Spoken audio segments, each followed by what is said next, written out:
Où est ton papa? Dis-moi où est ton papa? Sans même de...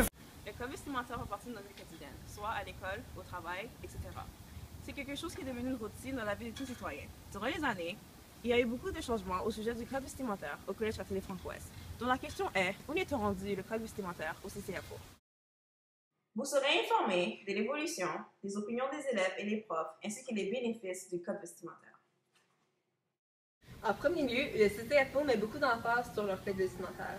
D'après l'agenda 2009, il fallait s'habiller de façon appropriée en suivant les instructions suivantes. Les élèves doivent porter des vêtements qui couvrent les épaules, le torse, l'abdomen et les cuisses sans message haineux ni provocateur. Aussi, il y avait l'interdiction du piercing et du couvre-chef, par exemple casquette, bandeau, etc. Maintenant, en 2014, le code vestimentaire englobe les mêmes règles qu'en 2009, en ajoutant de nouvelles règles où que les jupes et les shorts doivent se rendre à la mi-cuisse, et où que les leggings seront interdits comme seul vêtement et devront être portés avec un gilet assez long pour aller jusqu'en bas des fesses.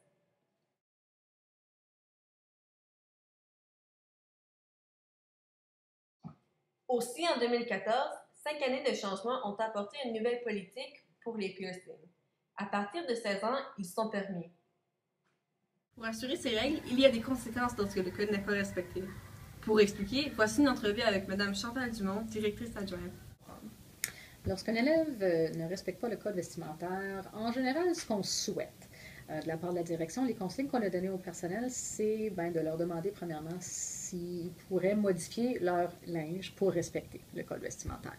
Si la réponse est non, ça c'est la réponse bien sûr la plus facile. Si la réponse est non, alors l'élève devrait être envoyé au bureau. Et au bureau, alors c'est à moi d'évaluer si justement ça respecte le code vestimentaire ou non, ou encore si, à M. Gagné, si c'est ses niveaux. Et puis, il peut m'arriver de demander, moi, j'ai du linge ici, justement, du très beau linge, des t-shirts vikings, parce qu'on est fiers. Alors, je peux leur prêter ça, et puis on règle le problème comme ça. Okay.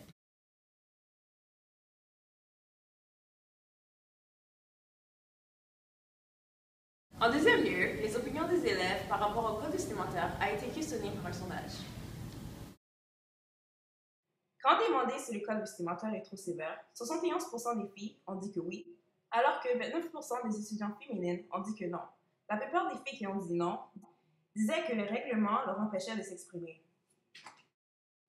De plus, parmi les étudiants masculins de la 7e à la 12e année, 62% d'eux étaient en accord avec le code vestimentaire, tandis que 38% étaient en désaccord, principalement parce qu'ils voulaient porter des camisoles. Ensuite, les idéologies des profs ont été interrogées dans une entrevue avec Mme Lemoulec, enseignante de sciences du secondaire. Donc, moi, je crois que le code vestimentaire n'est pas nécessairement sévère parce qu'il reflète beaucoup ce que les parents veulent, vu que le code vestimentaire est établi par le conseil des parents et pas par l'école ni par les enseignants.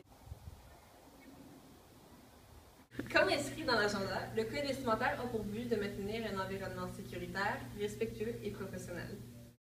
D'abord, un bénéfice du code, c'est qu'il aide l'apprentissage. Un consensus de profs a démontré qu'un élève qui s'habille d'une façon inappropriée pourrait avoir plus une distraction autour des autres étudiants, or qui apporterait un déficit dans leur rendement académique. Non seulement que la façon qu'un élève s'habille affecte les autres étudiants, ça peut aussi être une distraction pour les enseignants, comme l'explique Mme Lemoulec.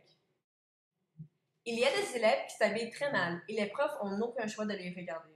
Il y en a d'entre eux qui devraient se faire éduquer au sujet de ce qui est approprié et ce de qui ne l'est pas pour l'école. Par ailleurs, apprendre à un élève tôt de s'habiller d'une façon pudique leur prépare pour un monde professionnel. Effectivement, le monde a aussi ses règles pour assurer un meilleur environnement. En fin de compte, ce reportage remarque l'importance de l'évolution du code vestimentaire parmi les 5 dernières années, de l'opinion de ses affectés, ainsi que les bénéfices du code dans des périodes d'apprentissage et de développement des élèves. Pour éviter tous ces conflits, devrait-on avoir un uniforme? Où t'es, papa, où t'es? Où t'es, papa, où t'es? Où t'es, papa, où t'es? Où t'es, où t'es, où papa, où t'es? Où t'es, papa, où t'es? Où t'es, papa, où t'es?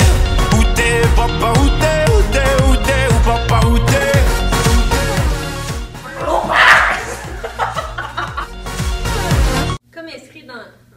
Comme inscrit dans le... Ce reportage remarque l'importance de l'évolution. Ok, si jamais dans les insectes qui m'énervaient là. Ok, du code. Ok, I'm sorry, il y a les insectes qui m'énervent. Ok, I got this now. I got this. No, En you fait- don't. Shut up. Oh, l'agenda 2009, très joli. Très beau, l'agenda 2009 est très joli et très beau. Collège catholique Franco-Ouest en 2009. Il y a eu beaucoup de changements. Le Collège catholique Franco-Ouest a eu beaucoup de changements au sujet du code vestimentaire. Chose qui est devenue une... Il y a eu beaucoup de changements au sujet du code vestimentaire. Vous serez informé des... En deuxième lieu, l'opinion des élèves dans une entrevue avec Madame Moulek, enseignante de sciences du secondaire. Dans une entrevue avec Madame Moulek, enseignante de sciences du secondaire.